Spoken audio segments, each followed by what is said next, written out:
Welcome to Absolute Trust Talk with your host, Kirsten Howe. Absolute Trust Talk brings you tips, tools, advice, and interviews to help you build a reliable knowledge base on estate planning, business, and finance to start preparing for your future today.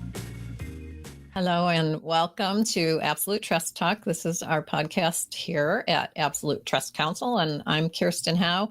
Ariana Flynn, our associate attorney, is with me here today. And we are going to do one of our favorite types of episodes. We're going to talk about a dead celebrity's estate plan. And we're doing something a little different this time because in this case, it seems as though this particular celebrity did things right. So we're not here to talk about mistakes. We're going to learn some lessons from somebody who did something right. And you're going to be shocked to hear that the celebrity I'm talking about is Ozzy Osbourne.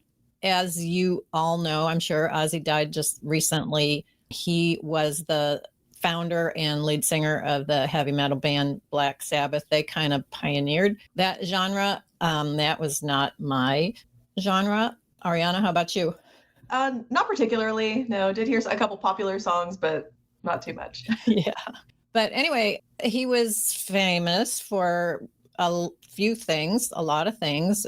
His band. He was famously heavily involved in alcohol, drugs, you name it. He did some weird things on stage that are legendary. And he also started a reality show with his family, one of the first reality shows that we had. So he did a lot of interesting things throughout his career. And he also recently died. And we're going to talk a little bit about his estate plan. But Ariana, why don't you start by just kind of telling us a little bit about his family and his background?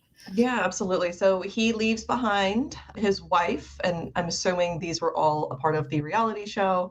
I actually never got to watch it. I wasn't allowed to watch it because I was so young, and it was that type of show. I guess just based off of what I've heard, every other sentence has a couple cuss words in it. His wife, Sharon, who is now 71, and he also has 6 children. 3 of which are from Sharon, his current wife. So that's Amy, 40, Kelly, who's 39, and Jack, who's 38. So all adults, as well as 3 children from his first marriage to Thelma Riley. That is Lewis, who's 49, Jessica's 51, and an Elliot, who's 47. So all pretty old. We're not dealing with any minors here. Asset-wise, he leaves around $230 million in his estate, give or take a few million, if you will, which consists of royalties from his music, obviously his TV show, real property, so houses, his mansion. I believe he has a hotel as well. He owned a hotel, cash, and other cash equivalent assets as well. Okay. Well, and do we know anything about his estate plan? We don't. It's all just based off of what we hear in the gossip columns, speculation right after somebody passes away. But that is a good thing when you hear, so this person's estate does not have to be probated. That means they have consisted of some sort of trust or estate plan that they can avoid probate. So everything that we're saying, it's speculating that he does have a valid trust that is going to pass absent probate. But everything that we've kind of picked up is just from the news and the gossip columns, so to say. Right. And so the other thing that leaps to my mind when you say, well, basically no news is good news. Nobody seems to have just run to the courthouse to file some kind of litigation. And we certainly have seen that with celebrities in the past where right out of the gate, somebody's unhappy, somebody's, making claims. And, when there's this kind of money at stake, that's something that we see. And so it's a good sign that that's not happening in that family. Mm-hmm. Absolutely. So let's talk about what you think that has been happening that they did right here. Definitely. So I think a good thing that they've done, number one, kept it out of the public here. So keeping it relatively private for the most part. It is still a little early. July 22nd is when he passed, and it's only August 5th. But assuming that all is going well, one of the things that they have done correctly is set clear beneficiary designations. Ozzy Osbourne reportedly, so this is supposedly, is leaving all of his assets to his children. And I guess that's not very common to leave it directly to children as far as celebrities goes. A lot of the times they let their managers handle it for the children or dispose also to charities as well. But allegedly all the assets are going to be distributed to the family and to the children. Also, can't leave out Sharon there as well. Right. To wife and children. Right. Right. Which could Right. potentially avoid, those legal battles later on when children don't get their inheritance. That could potentially come up as time goes on. Yeah, that is a good point. It's a lot of money, and a lot of times parents are tempted to have somebody in control, somebody outside of the family, have somebody in control of the inheritances, which sometimes that's important, and there's reason for that. But if there's not reason for that, you reduce the odds of litigation by Absolutely. letting people have their money. And that kind of leads to the next plus as well. It sounds like there is that centralized control with the trust. It sounds like Sharon is, she always kind of played the role of manager. She was always very hands-on with the brand itself.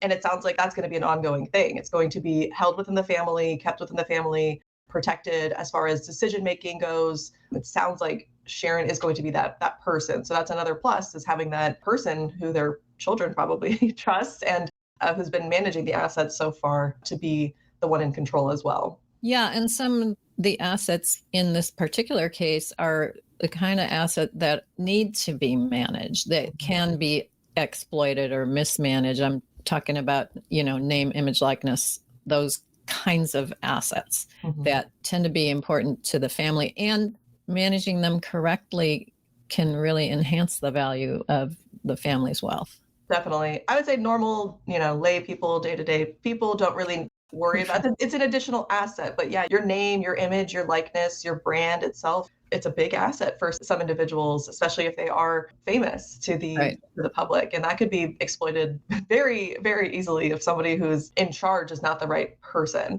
So, keeping it within that family sounds like it could preserve that image that Ozzy built, not just himself, but his family, his brand, his music, everything too. Yeah, this is not a problem that our clients have, but but it's fun to talk about it, and it's interesting. Okay, so let's talk about taxes. You said $230 million, that's a lot of money. Here in the US, that would be what we would call a taxable estate. You're above our estate tax exemption, which is this year $13.99 million. And what I have read is that Ozzy was both a U.S. citizen and a citizen of the U.K. He was born in the U.K., but he became a citizen of the U.S. He was a dual citizen. And what that means is that he's going to be subject to U.S. estate tax laws and U.K. estate tax laws. I just told you what I know about U.S. estate tax laws that would apply to him for the most part. The $13.99 million exemption. Everything you leave to your spouse is exempt from estate tax in the U.S. And the other thing is that if you are subject to two different jurisdictions, if those jurisdictions have a treaty with each other, there will be some way of getting credits back and forth so that you're not being doubly taxed. So let's talk about what we know about the U.K. estate tax situation, which is very little. Yeah, from what little we know, it sounds like there is some sort of estate tax. Anything above I think it's a 375,000 is what it currently is, euros, excuse me. So 375 euros should be taxed at a rate of about 40%. But there are some exemptions, like spouse to spouse is one of the big exemptions. There's an exemption limit for what you transfer to your children, but that's only up to a certain amount.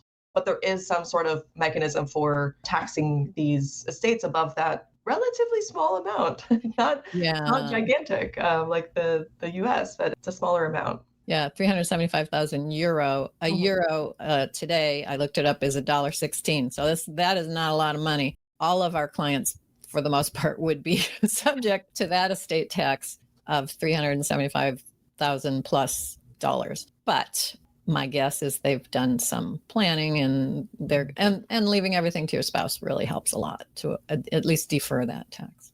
Okay, so that's our little roundup of the Ozzy Osbourne estate plan.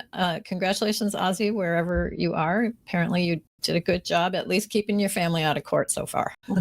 Okay, anything else you want to add, Ariana? No, I think that was it. That covered it all. And I feel like I'm constantly hearing more of his music now because he has passed away too. But yeah. Yeah, I agree with you. And I was surprised at how widespread and beloved he was. And he's somebody who I was aware of, but didn't really follow at all. And every podcast I listened to, in the week or so after his death, they had to talk about it, and they went on and on about how much they loved him. And he was very well liked, apparently, and well known, and people loved his music, just not me.